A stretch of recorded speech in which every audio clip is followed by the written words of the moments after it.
नमस्कार दोस्तों, स्वागत है एक बार फिर से आपके अपने एजुकेशन चैनल एजुट्यूबर देव पर। तो दोस्तों, रेगुलर भर्तियां जो है वो अपने राजस्थान में वैसे ही थोड़ी सी कमी आती हैं और पद काफ़ी रिक्त पड़े रहते हैं, विशेषकर स्कूल और कॉलेजेस की अगर मैं बात करूं। और उसके ऊपर भी चलो कई सारी ऐसी योजनाएं हैं जिसमें टेम्परेरी बेसिस पे या कॉन्ट्रैक्ट बेसिस पे या फिर यूं कह दीजिए कि संविदा बेसिस पे टीचर लगाए जाते हैं, जैसे अपनी लेटेस्ट विद्या संबल योजना। हालांकि विद्या संबल योजना को मैं इतना बुरा नहीं मानता, क्योंकि इसमें केवल 1 ही साल का कॉन्ट्रैक्ट है और उस कॉन्ट्रैक्ट के बेस पे मैं समझता हूँ कि एक बेरोजगार को अभी, क्योंकि भर्ती जब भी आती है तो 5-6 महीने या 1 साल लगभग लग ही जाता है, अगर मैं असिस्टेंट प्रोफेसर की बात करूँ, तो एक बेरोजगार के पास अवसर रहता है कि वो अपनी प्रिपेयरनेस भी करे, अपनी तैयारी भी करे और साथ ही साथ वो जो है एक छोटा सा उसके लिए जॉब का ऑप्शन भी रह जाए, और वो भी उस जगह पे जहाँ उसका जो है करियर बनना आगे लगभग तय है, अगर वो अच्छी तैयारी करता है। लेकिन इन सब से भी बुरी चीज़ जो होती है वो ये है कि किसी कॉलेज को निजी हाथों में देना। वैसे तो अपने प्रधानमंत्री नरेंद्र मोदी जी जो है वो इस बात के लिए जाने जाते हैं कि वो ट्रेनों को और पेट्रोल पंप्स वगैरह और ऐसी जो पेट्रोलियम कंपनियां वगैरह जो हैं, और या फिर हवाई क्षेत्र की जो अगर मैं बात करूं तो वो निजी हाथों में देते हैं कि सरकार घाटे में जा रही है। तो उसके लिए लोग उन्हें बड़ा क्रिटिसाइज़ भी करते हैं कि चलो मोदी जी ऐसा क्यों कर रहे हैं, देश के माननीय पीएम ऐसा क्यों कर रहे हैं कि वो जो है निजी हाथों में दे रहे हैं। लेकिन अब राजस्थान सरकार और माननीय मुख्यमंत्री अशोक गहलोत जी भी इसमें पीछे नहीं है। वो कॉलेजों को जो है निजी हाथों में या यूँ कहें सोसाइटी के अंडर लाने की बात कर रहे हैं, और इसके बारे में मैंने आपको कुछ समय पहले अपडेट भी दी थी। और दोस्तों, ऐसी चीज़ें जब होती है तो मैं समझता हूँ कि जो स्थायी भर्ती है उस पर संकट के बादल होते हैं। इवन जो विद्या संबल योजना है वो भी संकट में पड़ जाएगी, क्योंकि कोई भी निजी जो व्यक्तित्व है वो एक कॉलेज को अपने अंडर लेके उसमें एक पद के लिए 45,000 रुपये प्रति महीना नहीं देना चाहेगा, ये स्पष्ट है। सरकार ने हाल ही में सोसाइटी के अधीन चल रहे 11 इंजीनियरिंग कॉलेजों को विश्वविद्यालयों के संगठक कॉलेज के रूप में चलाने का निर्णय लिया। दोस्तों, पहली ही पंक्ति इतनी अच्छी है। तकनीकी जो देखो दोस्तों, इसमें 3 तरह के जो है कॉलेजेस होते हैं, आपको मैं बताऊं, कई बार बता चुका हूं। एक तो सामान्य जो अपने हायर एजुकेशन है वो, और उसी में दोस्तों अलग मैं बात करूं नॉर्मल जो कॉलेज एजुकेशन है उसके अतिरिक्त, तो एक होती है दोस्तों संस्कृत एजुकेशन डिपार्टमेंट और एक है टेक्निकल एजुकेशन डिपार्टमेंट। तो अपने राजस्थान में 3 है।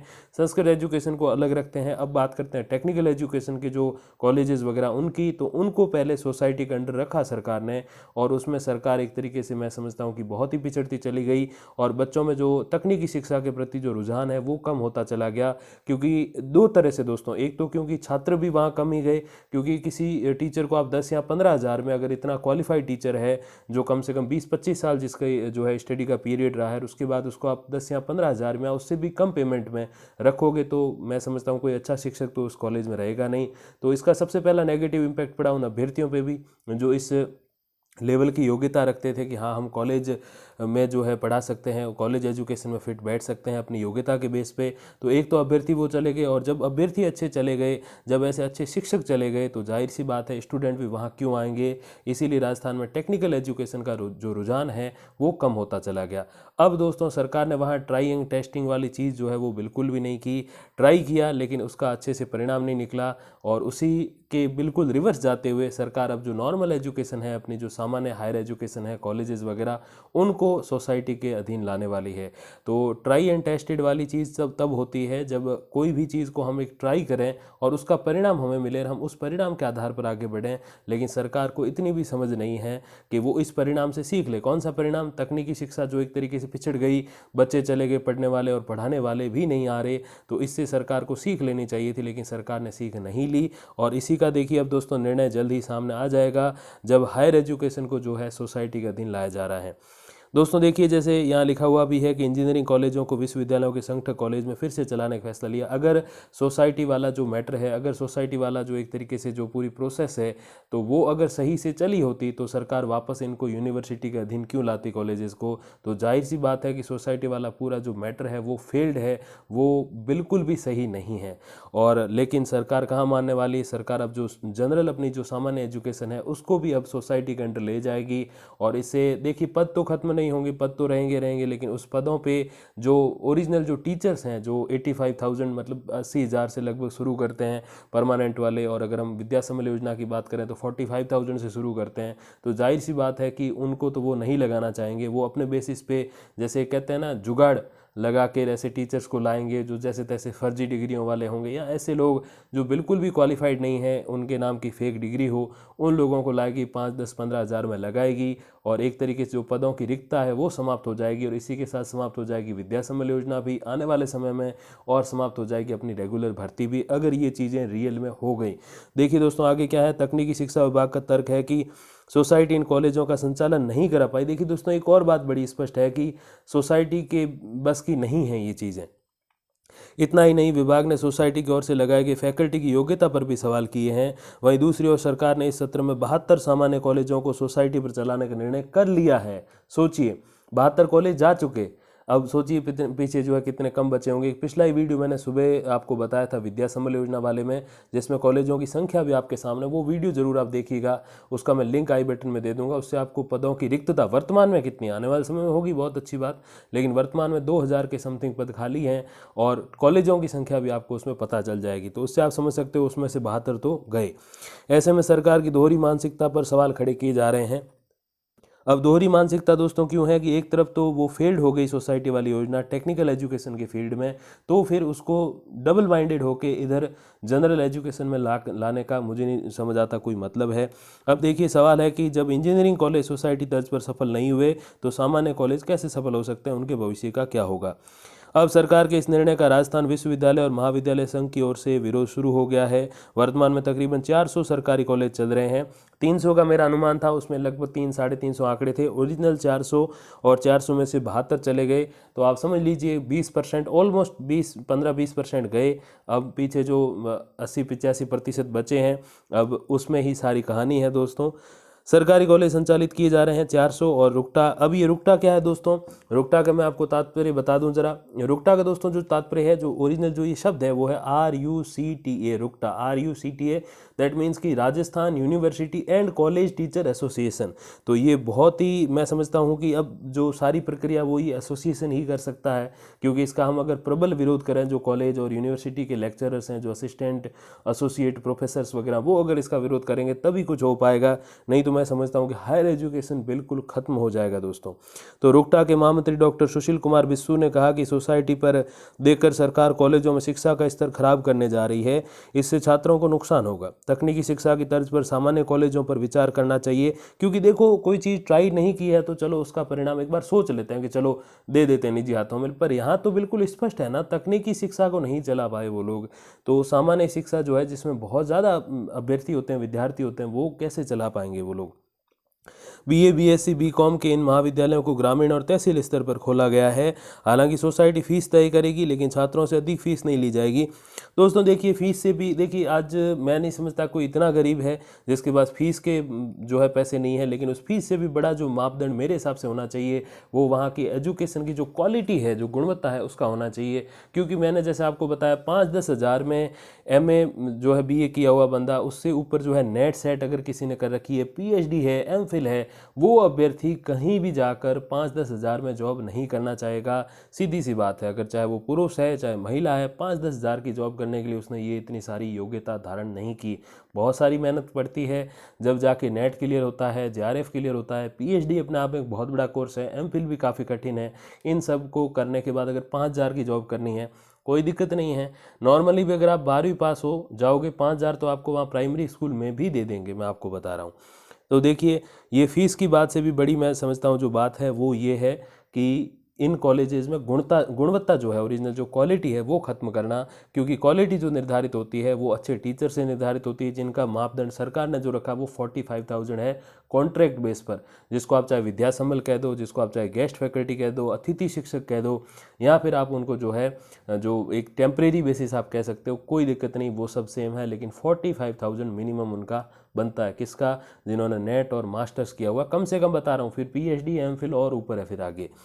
अब देखिए दोस्तों, अब कॉलेजों को जो है संचालित करने के लिए 40 लाख रुपए प्रति महीने तक ज़रूरत होती है। बजट के अभाव में कॉलेज चलाना संभव नहीं होगा।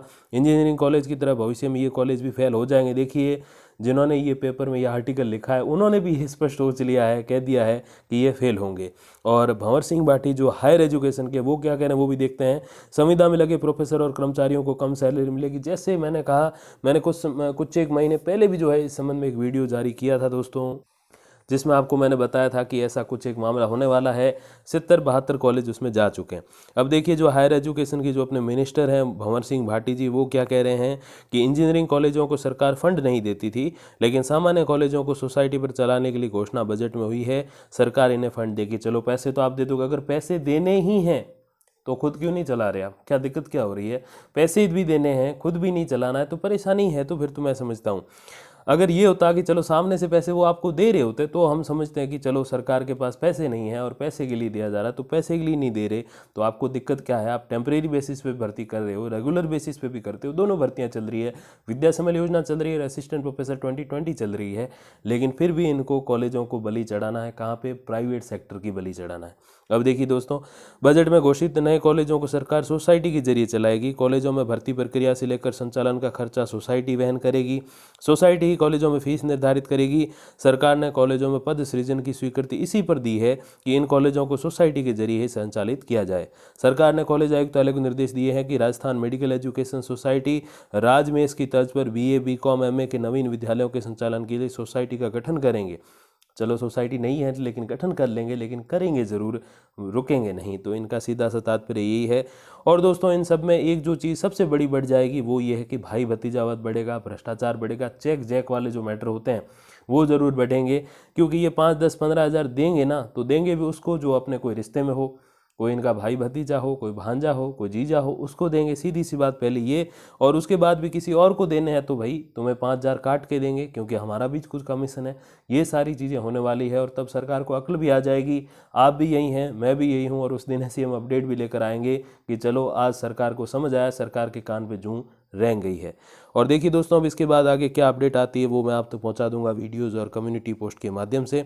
एक बात और दोस्तों, अभी आपका एक प्रश्न जरूर रहेगा कि सर क्या विद्या समल योजना का क्या होगा? तो देखिए दोस्तों, 1 साल का कॉन्ट्रैक्ट है, जिसमें से कुछ 1 महीने आई थिंक मार्च से अब तक जा चुके हैं, 6 महीने मैक्स टू मैक्स अगर होगा तो 1 साल, और मिनिमम टू मिनिमम आगे मार्च अप्रैल तक आपको रखेंगे। उसके बाद शायद ये कॉन्ट्रैक्ट दें नहीं दें वो सरकार के बेसिस पे है। तो ये तो हुई विद्या समल योजना की बातें।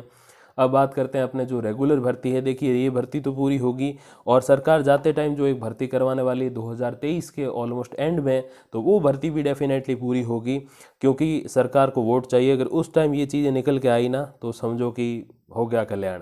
तो उससे बचने के लिए सरकार भर्ती जरूर करेगी। तो अगर आप तैयारी कर रहे हो इवन विद्या समल योजना के अंतर्गत या फिर रेगुलर असिस्टेंट प्रोफेसर की अगर आप तैयारी कर रहे हो तो तैयारी बिल्कुल नहीं छोड़नी है आपको, क्योंकि आज नहीं तो कल, कल नहीं तो परसों, 6 महीने 1 साल में सरकार को ये अक्ल आ जाएगी, सरकार को ये बात समझ आ जाएगी। जैसे टेक्निकल फील्ड की आई ना, टेक्निकल कॉलेजेस की, वैसे इसकी भी समझ आ जाएगी, और तब आपको लगेगा कि काश उस दिन तैयारी कर ली होती। इसलिए आपको तैयारी नहीं छोड़नी है।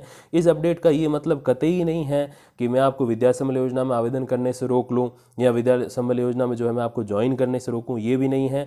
और ये भी नहीं है दोस्तों इस अपडेट का मतलब कि आप तैयारी ना करें, कि आप बिल्कुल भूल जाएं कॉलेज लेक्चरर की वैकेंसी को। वैकेंसी डेफिनेटली आएगी, लेकिन ऐसे जो कॉलेजेस दिए जा रहे हैं तो उनकी तो वैकेंसीज खत्म हो गई ना। अगर हम एक कॉलेज में 10 वैकेंसी भी मिनिमम टू मिनिमम होती, शायद ज़्यादा ही हैं, लेकिन अगर मिनिमम टू मिनिमम मानो ना तो 72 कॉलेज की 720 वैकेंसी समाप्त हो गई। आप किसी अभ्यर्थी को कह देना कि 720 वैकेंसी या 1000 वैकेंसी या इवन 500 वैकेंसी खत्म हो गई कॉलेज लेक्चरर की, सोचो कितनी बड़ी बात है। ये रीट की तरह थर्ड ग्रेड नहीं है कि 50,000 पद खाली है, 500 खत्म हो गई तो क्या फर्क पड़ गया? वहाँ भी मायने रखते हैं, 5 पद भी मायने रखते हैं, आधा अंक। और DOB से रहने वाले अभ्यर्थी मैंने देखे हैं, तो डेफिनेटली मायने तो सारी चीज़ें रखती हैं। लेकिन कॉलेज एजुकेशन पे अगर 72 कॉलेज और उनकी 700 सीटें खत्म हो रही है, तो मैं समझता हूँ कि कॉलेज भर्ती आगामी जो है वो आधी खत्म हो गई। लेकिन आप बिल्कुल भी दिक्कत मत आइए, 2000 के तकरीबन पद खाली हैं, और उसमें से फिर क्योंकि विद्या समल योजना इसमें रोक क्यों नहीं बन रही, क्योंकि उसमें लिखा हुआ है कि जैसे परमानेंट वाली फैकल्टी हमारी आएगी, जो ओरिजिनली एग्ज़ाम 3 एग्ज़ाम और प्लस एक इंटरव्यू क्लियर करके जो आए हैं, वो जब आएंगे तो आपको फिर जाना पड़ेगा, अलविदा कहना होगा। तो विद्या समल योजना कभी भी रोक नहीं बन रही अपने परमानेंट वाली जो असिस्टेंट प्रोफेसर भर्ती उसमें, लेकिन ये चीज़ें जो है वो डेफिनेटली रोक बनेंगी। क्योंकि आप समझ सकते हो सोसाइटी वाले कोई भी हो, चाहे सरकार सोसाइटी चलाए चाहे कोई चलाए, उनका एक लिमिटेड बजट होता है, और उस लिमिटेड बजट में 80-85 हज़ार वाला असिस्टेंट प्रोफेसर कहाँ से फिट बिठाएंगे, ये मुझे नहीं लगता सरकार की भी जवाब दे सकती है।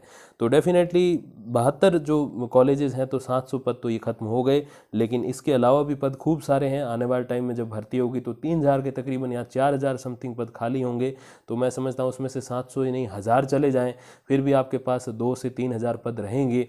जिस पे आप जो है तैयारी करके भर्ती हो सकते हो अगली वाली परमानेंट जो अपनी असिस्टेंट प्रोफेसर है उसके अंदर। बाकी 918 भी ये चल ही रही है। तो ये अपडेट है। बाकी दोस्तों कोई क्वेश्चन है तो बिल्कुल करिए। 100% कमेंट रिप्लाई मैं फिर से कर चुका हूँ आज 6 घंटे निकाल के, और फिर जब भी समय मिलेगा तो मैं आपके कमेंट्स रिप्लाई ज़रूर करूँगा। और बाकी दोस्तों जो भी अपडेट आएगी तो मैं आप तक पहुँचा दूंगा वीडियोज़ और कम्युनिटी पोस्ट के माध्यम से। तब तक के लिए दोस्तों धन्यवाद, नमस्कार।